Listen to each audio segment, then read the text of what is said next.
नाज़रीन आदाब, आप देख रहे हैं INN चैनल। मैं हूं शेख अहमद अली। आज की ख़ास बात में हम देखेंगे कई अहम कौमी और बैनुल-अक़वामी ख़बरें। पाकिस्तान के कराची शहर की यूनिवर्सिटी में आज दोपहर फ़िदायीन हमला हुआ, 5 लोगों की मौत हो गई है। हमला कन्फ्यूशियम इंस्टीट्यूट के पास एक कार के करीब हुआ। पुलिस के मुताबिक मारे गए 5 लोगों में से 3 चीन की खवातीन प्रोफेसर हैं, चौथा उनका पाकिस्तानी ड्राइवर और 5वां गार्ड है। कराची पुलिस चीफ गुलाम नबी मेमन ने एक वेबसाइट से बातचीत में कहा कि ये एक फिदायीन हमला था और बुरखा पहने खातून ने इसे अंजाम दिया। मारे गए लोगों में 3 चीनी खवातीन प्रोफेसर्स, उनका ड्राइवर और एक गार्ड शामिल है। 2 लोग शदीद जख्मी हैं। इन्होंने एक और अहम खुलासा किया। इसे लगता है कि इस वाक़े के बाद फायरिंग भी की गई। नबी ने कहा कि धमाके के बाद मकाम वाक़या पर रेंजर्स की टीम पहुंची। इसके 4 लोग जख्मी हुए हैं, इन्हें गोलियां लगी हैं। इसका मतलब ये हुआ कि खातून के साथ कुछ और लोग भी थे जो कैंपस में मौजूद थे। उन्होंने कहा कि पुलिस उनको ढूंढने का काम कर रही है।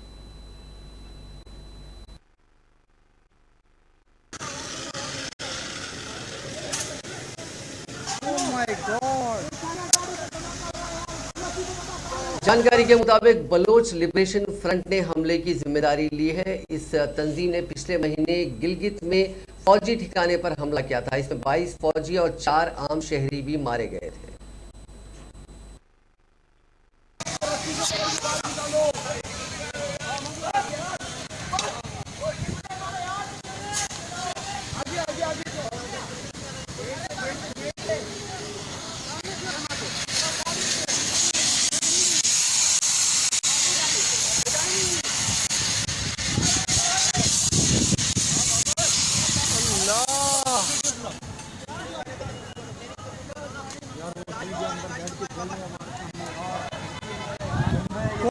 कौन जला है? ये वो ड्राइवर जल रहा है ना, ड्राइवर जल रहा है। अल्लाह,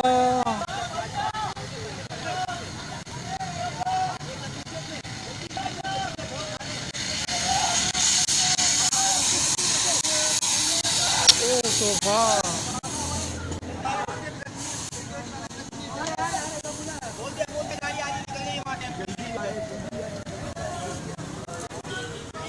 एम्बुलेंस को बुलाओ यार जल्दी, अंदर लोग जल गए हैं यार।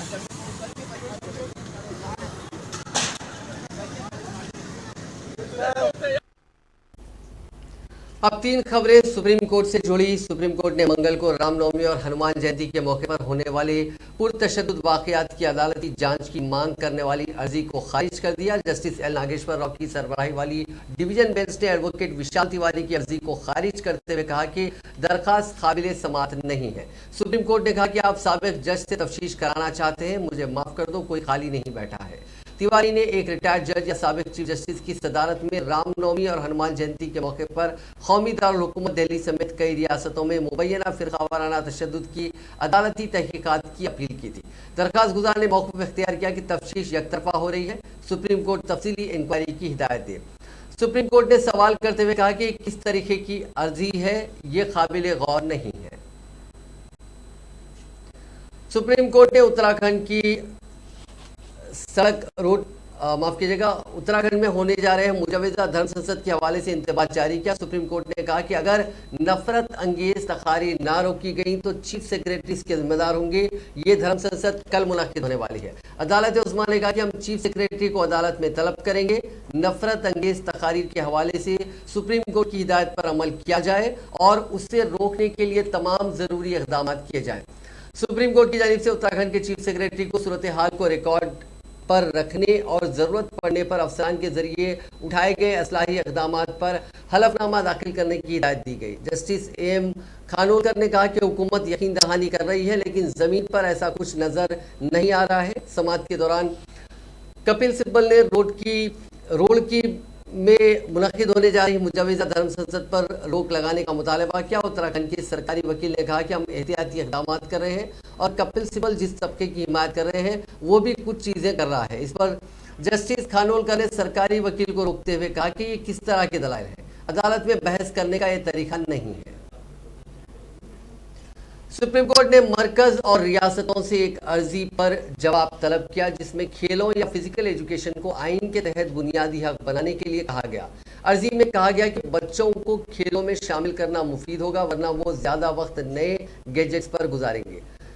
कौशिक पांडे की तरफ से 2018 में एक अर्जी दायर की गई थी जिसमें कहा गया था कि खेलों को आर्टिकल 21A के तहत बुनियादी हक दिया जाए। इस अर्जी पर जस्टिस एल नागेश्वर राव और BR गवाई की बेंच ने कहा कि खेलों में शामिल बच्चे बहुत मुफीद होंगे, वरना वो स्क्रीन यानी नए गैजेट्स पर वक्त गुजारेंगे। सुप्रीम कोर्ट ने साल 2019 में सीनियर वकील गोपाल शंकर नारायण को इस मामले की जांच के लिए MX क्यूरी यानी अदालत के दोस्त के तौर पर मुकर्रर किया था और उन्होंने खास तौर पर मशवरा दिया था कि स्कूल की औकात के बाद स्कूल के पड़ोस में रह रहे बच्चों के लिए स्कूल खोल देना चाहिए। बेंच ने अफसोस का इजहार किया कि जिन बच्चों की 12वीं जमात तक खेलों में कारकर्दगी बहुत अच्छी रहती है वो भी इस खेल को भूल जाते हैं क्योंकि तुलबा खेलों को करियर के तौर पर नहीं देखते।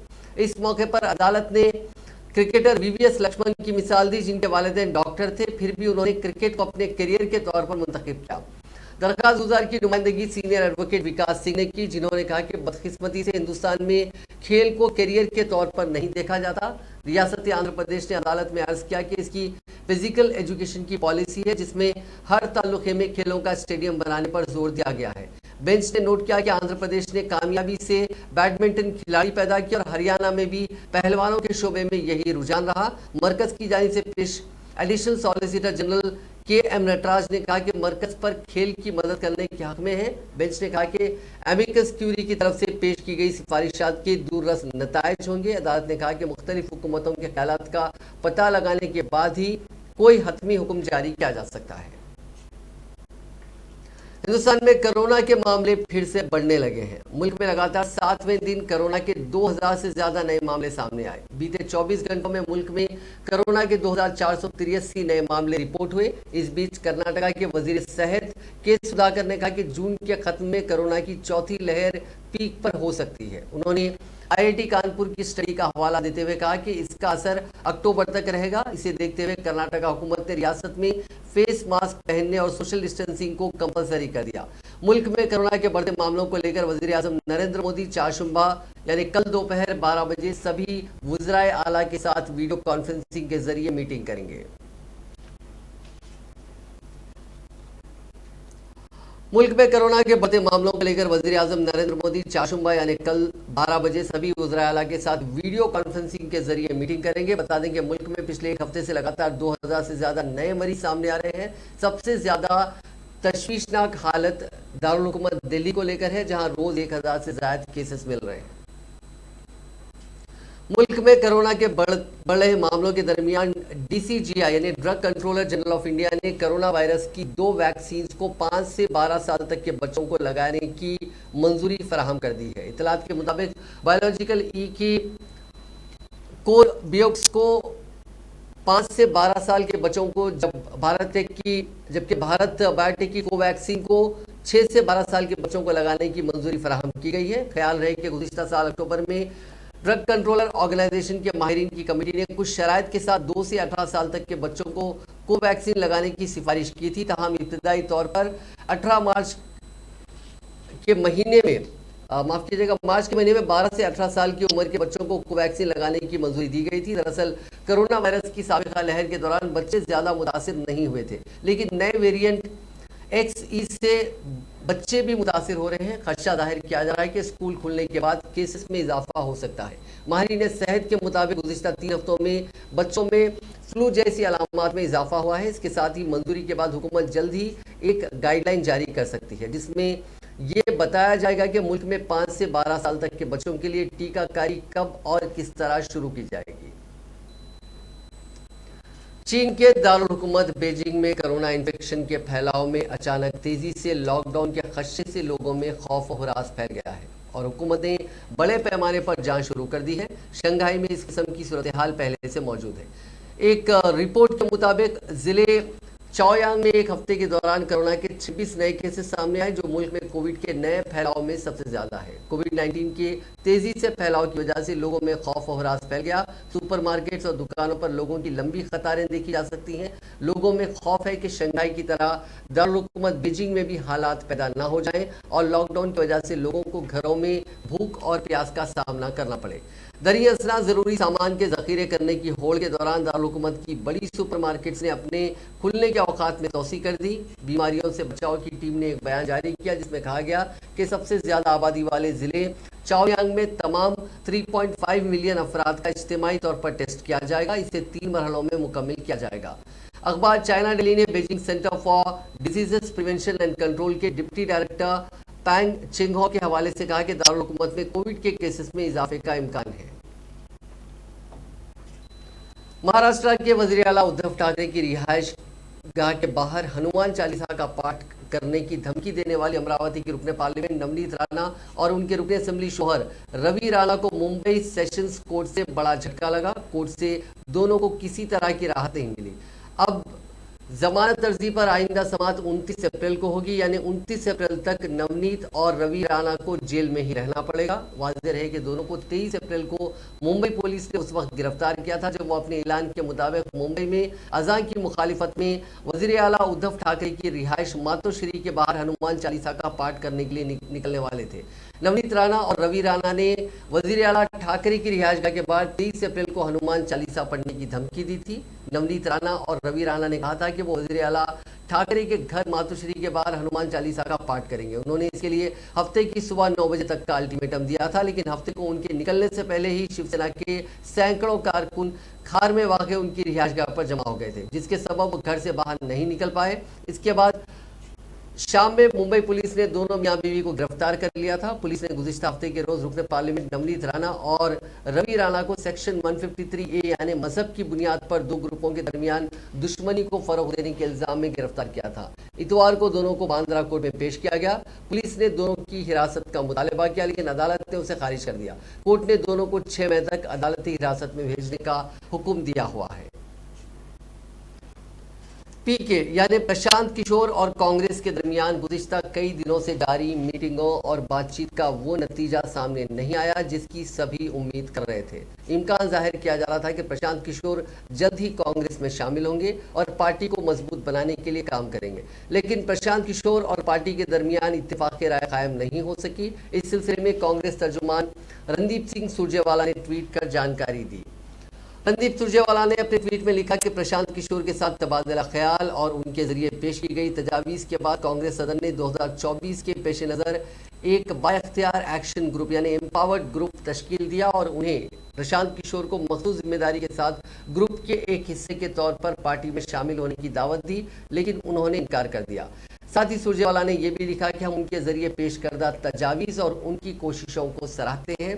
इस ताल्लुक से प्रशांत किशोर का भी ट्वीट सामने आया। इसमें उन्होंने लिखा कि मैंने एम्पावर्ड ग्रुप यानी बाइख्तियार एक्शन ग्रुप के तौर पर पार्टी में शामिल होने और इंतखाबात की जिम्मेदारी लेने की कांग्रेस की मुखलिसाना तजवीज़ को मना कर दिया। प्रशांत किशोर के इस ट्वीट से जाहिर है कि वो कांग्रेस के बाइख्तियार एक्शन ग्रुप का हिस्सा नहीं बनने वाले, लेकिन अब देखने वाली बात यह होगी कि 2024 के लोकसभा इंतखाब के पेश नज़र कांग्रेस प्रशांत की तजावीज़ पर अमल करते हुए बाइख्तियार एक्शन ग्रुप के मंसूबे को आगे बढ़ाएगी या नहीं, और अगर इस मंसूबे पर काम किया जाएगा तो पार्टी जिम्मेदारी किसको सौंपेगी। वजीर दिफा राजनाथ सिंह ने कहा है कि जब हुकूमत और सिविल सोसाइटी मिलकर काम करेंगे तभी मुल्क और समाज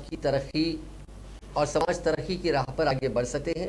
राजनाथ सिंह ने मंगल को गैर सरकारी तंजीम तिरंगा माउंटेन रेस्क्यू के अरकान के साथ मीटिंग के दौरान ये बात कही। ये तंजीम बर्फानी तोदे के खतरात से बचने, ट्रेनिंग और बेदारी के लिए 2016 से फौज के साथ काम कर रही है। वज़ीर दिफा ने बाद में ट्वीट किया और कहा कि मुझे ये जानकर बहुत दुख हुआ है कि हर साल हमारी फौज के 20 से 25 सिपाही ऐसे हादसात में जान से हाथ धो बैठते हैं। यानी इससे बढ़कर अफसोसनाक बात और क्या हो सकती है कि कोई जंग नहीं, दहशतगर्दी का कोई वाक़या नहीं, फिर भी हमारे इतने फौजी बर्फानी तोदे की जद में आकर जान से हाथ धो बैठते हैं। उन्होंने कहा कि इसके पेश नज़र ये NGO बहुत अहम काम कर रही है जिससे हर साल कई फौजियों की जानें बचाती हैं।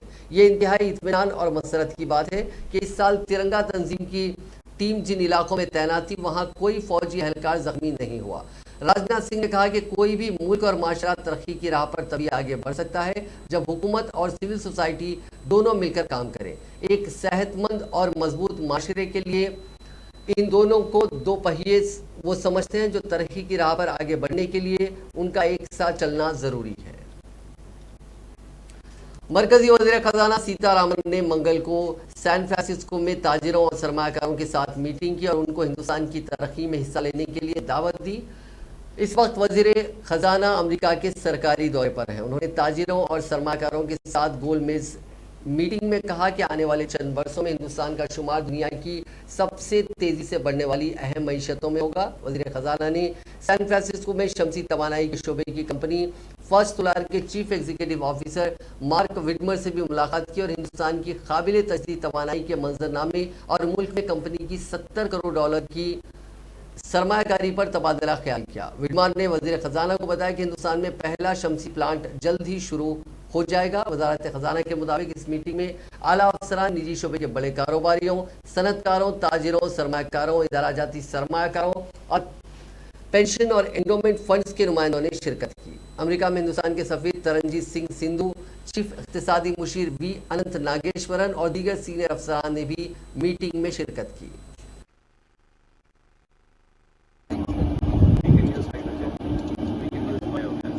I think the potential for biogas in India is enormous, right? And think of any food we use, the fraction of the planet's food is so little, the rest is waste. Think of 1 billion people, the amount of animal waste, the human waste, all that is being used. We can create biogas from it. But the beauty of our system, because we don't burn, first thing, right, you smell it. Nothing. It's not like a diesel genset sitting out here, right? What you're seeing here is 600 kilowatts. That's enough for 1,500 Indian homes. So what you're looking at here is power for 1,500 Indian homes, 24/7 without disruption, right? And there's no SOx, NOx, or particles. So think of the NCR region and the pollution. It will have zero pollution. And the beauty is, all of these servers can be hotspot. Just like in a data center, if one server blade goes down, the system doesn't go down. Out here, if you have a data center producing power, you take this up. In my vision, the next generation needs to go to the museum to know what power outage is. Oh, very nice. I think that is the vision. That is because we are moving to a digital world where even a surgery in a hospital happens by robots and electricity. How can you afford to not have electricity? Right? That एक तरफ महाराष्ट्र हुकूमत loudspeaker तनाज़े को ख़त्म करने की कोशिश कर रही है और दूसरी तरफ उत्तर प्रदेश की योगी हुकूमत ने सख्त रवैया अख्तियार किया हुआ है। उत्तर प्रदेश में कई मजहबी मकामात यानी इबादतगाहों से लाउडस्पीकर हटवाए गए हैं तो हज़ारों मकामात पर लाउडस्पीकर की आवाज़ धीमी की गई। ये कार्रवाई वज़ीर आला योगी आदित्यनाथ के जरिए एक मीटिंग में दी गई हिदायत के बाद हुई। वज़ीर आला ने कहा था कि मजहबी मकामात में गाइडलाइंस के मुताबिक ही लाउड स्पीकर बजाया जाए और उनकी आवाज़ सिर्फ मजहबी अहाते के अंदर तक ही रहे। रियासती हुकूमत ने तेज़ आवाज़ में लाउड स्पीकर बजाने वालों की रिपोर्ट भी मांगी है। रिपोर्ट्स के मुताबिक ADG law and order Prashant Kumar का कहना है कि अभी तक उत्तर प्रदेश में 125 मजहबी मकामात से लाउड स्पीकर हटवाए गए हैं। अलावा अजीम तकरीबन 17,000 मजहबी मकामात पर लाउड स्पीकर की आवाज़ कम की गई है। प्रशांत कुमार ने कहा कि हुकूमत ने तेज़ आवाज़ में लाउड स्पीकर बजाने वालों की रिपोर्ट तलब की है जिसे 30 अप्रैल तक पेश किया जाना है। मुस्लिम तबका माह रमज़ान में खुसूसी इबादत में मशगूल रहता है और आइंदा जुमा इस माह का आखिरी जुमा होगा। इसके पेश नज़र एडीजी लॉ एंड ऑर्डर ने मुस्लिम तबके के कई मौजूद शख्सियतों से बात की। प्रशांत कुमार ने बताया कि अलविदा जुमा और उसके पहले जो दीगर मज़ाहिब के भी त्यौहार हुए हैं उनमें लाउड स्पीकर की आवाज़ कम करने के लिए तकरीबन 37,344 मजहबी पेशवाओं से बात की गई। ईद की तैयारियों से मुतालिक उन्होंने कहा कि 75,000 ईदगाह और 20,000 मस्जिदों में नमाज की अदायगी होगी। इन सभी मकामात पर बात की गई है और कहा गया है कि लाउड स्पीकर की आवाज़ को या तो अहाते तक ही महदूद रखा जाए या फिर लाउड स्पीकर हटा दिया जाए। हिसार ज़िला में 45 कंपनियां पीएससी की और 7 कंपनियां सीआरपीएफ और मकामी पुलिस फोर्सेस को भी अलर्ट किया गया है। कांग्रेस के साबिक सदर राहुल गांधी ने बेरोजगारी के मामले पर मरकज की मोदी हुकूमत को अपना निशाना बनाते हुए ट्वीट किया। उन्होंने कहा कि नए हिंदुस्तान का नया नारा, हर घर बेरोजगारी, घर घर बेरोजगारी। 75 सालों में मोदी जी मुल्क के पहले वजीर आजम हैं जिनके मास्टर स्ट्रोक ने 45 करोड़ से ज्यादा लोगों की नौकरी की उम्मीद छोड़वा दी। एक रिपोर्ट के मुताबिक गुज़िश्ता 5 सालों में 2 करोड़ 10 लाख मुलाजिमतें खत्म हो चुकी हैं। इस रिपोर्ट में चौंका देने वाली बात यह है कि मुल्क में 45 करोड़ लोग ऐसे हैं जिन्होंने नौकरी की तलाश तर्क कर दी। रिपोर्ट में कहा गया कि सबसे ज्यादा खराब हालत खवातीन की है। सिर्फ 9% खवातीन ऐसी हैं जिनके पास काम है या वो भी काम की तलाश में है। राहुल गांधी ने इस रिपोर्ट की बुनियाद पर मोदी हुकूमत को तनकीद का निशाना बनाया। इंडियन क्रिकेट टीम के साबिक कप्तान महेंद्र सिंह धोनी की बीवी साक्षी धोनी ने झारखंड के बिजली बहरान पर नाराजगी जताई। उन्होंने ट्वीट किया कि टैक्स पेयर के तौर पर मैं ये जानना चाहती हूँ कि झारखंड में बिजली का बहरान कई सालों से क्यों है। हमें ये तय करना होगा कि इन मसाइल की वजह क्या है। उन्होंने कहा कि लोगों को बिजली की बचत करनी चाहिए। रियासत के शहरियों को पावर कट्स की वजह से 40 डिग्री सेल्सियस के टेम्परेचर में परेशान होना पड़ रहा है। बता दें कि झारखंड मुल्क का सबसे बड़ा कोल प्रोड्यूसर है। सीबीएसई बोर्ड के इम्तिहानात आज यानी मंगल से मुल्क भर में शुरू हो चुके हैं। 26 अप्रैल को माफ कीजिएगा 26 अप्रैल को सीबीएसई 10वीं और 12वीं जमात के बोर्ड के इम्तिहानात के दूसरे मरहले का इनेकाद कर रहा है। 12वीं जमात के तुलबा एंटरप्रेन्योरशिप, ड्यूटी एंड वेलनेस के इम्तिहान में शिरकत करेंगे, जबकि 10वीं जमात के लिए पेंटिंग और कुछ इलाकाई जबानों का इम्तिहान लिया जाएगा। कोरोना इन्फेक्शन के पेश नज़र सीबीएसई और मुख्तलिफ रियासती हुकूमतों ने बोर्ड के इन इम्तिहानात के लिए वसी इंतजाम किए हैं। इसमें बड़े पैमाने पर सैनिटाइजेशन मुहिम और समाजी दूरी पर अमल करना जरूरी है। गौरतलब है कि इस साल सीबीएसई के जरिए बोर्ड के इम्तिहानात 2 मुख्तलिफ मरहलों में मुनक़िद हो रहे हैं। ये इम्तिहान का दूसरा मरहला है। पहला मरहला गुज़िश्ता साल नवंबर दिसंबर के महीने में मुनक़िद किया गया था। बोर्ड का ये इम्तिहान ऑफलाइन मोड में लिया जाएगा। सीबीएसई के इम्तिहानात के कंट्रोलर सन्याम भरद्वाज के मुताबिक दूसरे मरहले में इस बार 10वीं और 12वीं के इम्तिहानात एक शिफ्ट में होंगे। इम्तिहान का वक्त 2 घंटे का होगा। सीबीएसई ये इम्तिहान 50% निसाब के लिए मुनक़िद करा है। बकिया 50% निसाब के इम्तिहानात पिछले साल पहले मरहले में मुनक़िद किए गए थे। सीबीएसई 10वीं के इम्तिहानात 26 अप्रैल से 24 मई तक होंगे। साथ ही 12वीं जमात के सीबीएसई बोर्ड के इम्तिहानात 26 अप्रैल से 15 जून तक जारी रहेंगे। मुल्क भर में कोरोना वायरस के बढ़ते हुए मामलात को देखते हुए सीबीएसई ने तुलबा के लिए स्पेशल गाइडलाइंस भी जारी की है। इन पर अमल करते हुए तुलबा को इम्तिहानी मरकज के अंदर कोविड प्रोटोकॉल का खास ख्याल रखना होगा।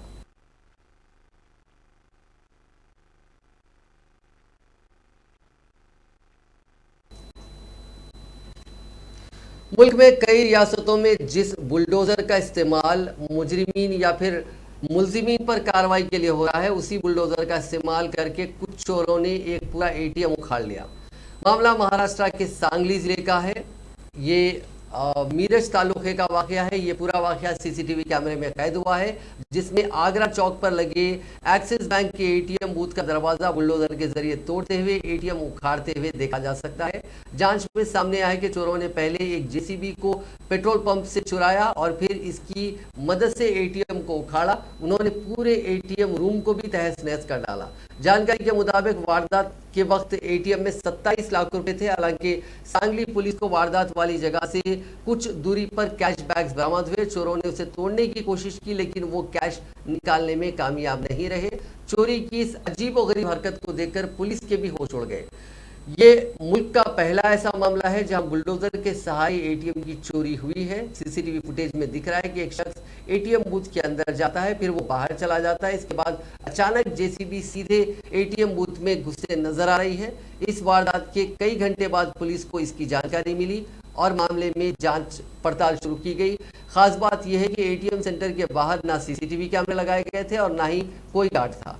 कैश भी सुबह सुबह ही डाला गया था। ऐसे में माना जा रहा है कि इसमें किसी ऐसे शख्स का हाथ हो सकता है जिसे पैसे डालने की जानकारी थी। क्लाइमेट चेंज की वजह से जमीन पर आने वाले भयानक आफतें, इसकी तादाद बढ़ सकती है। ये दावा यूनाइटेड नेशंस ने अपनी एक हालिया रिपोर्ट में किया है। रिसर्चर्स की माने तो 2030 तक दुनिया को हर साल लगभग 560 ट्रेजेडीज का सामना करना पड़ सकता है।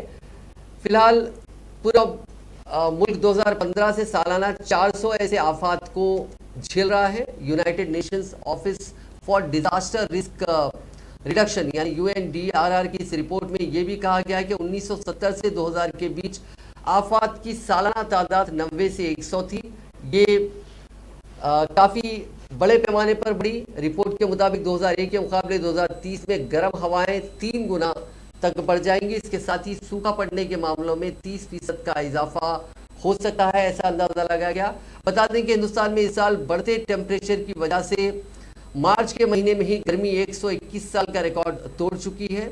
स्टडी में शामिल रिसर्चर्स का कहना है कि क्लाइमेट चेंज की वजह से सिर्फ नेचुरल कैलामिटीज नहीं बल्कि कोरोना वबा, माशी बहरान और खाने की कमी भी बढ़ती जा रही है। न जाने कितने ऐसे आफात के पीछे क्लाइमेट चेंज का हाथ रहा हो, लेकिन इंसानों को इस बात का पता ही नहीं चला। UNDRR के सरबरा मामी मिजोटोरी के मुताबिक लोगों को इस बात का अंदाजा ही नहीं है कि उन्होंने नेचुरल डिजास्टर्स के चलते कितना नुकसान झेला है, और आइंदा अगर क्लाइमेट चेंज पर काम नहीं किया गया तो इस नुकसान में मजीद इजाफा होने का कभी इम्कान है।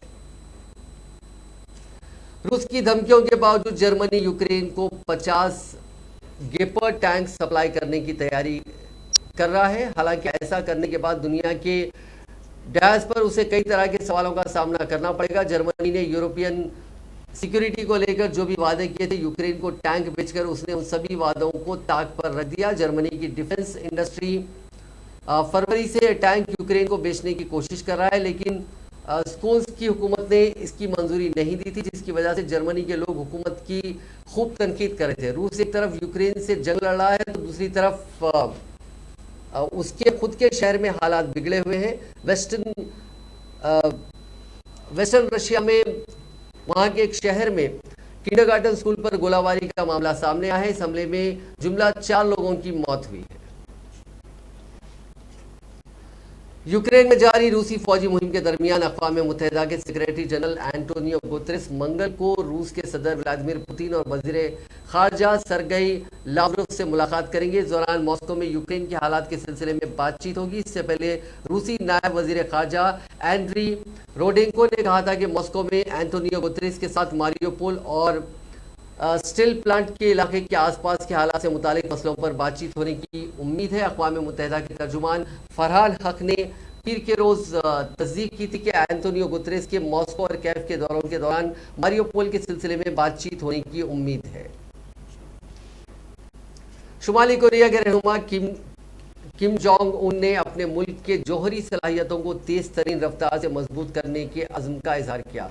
जनूबी कोरिया की खबर रसां एजेंसी यूनहाप ने शुमाली कोरिया की सरकारी खबर रसां agency Korean Central News Agency के हवाले से बताया कि किम ने पीर की रात कोरियन पीपुल्स रेवोल्यूशनरी आर्मी के क़याम के 90वीं सालगिरह के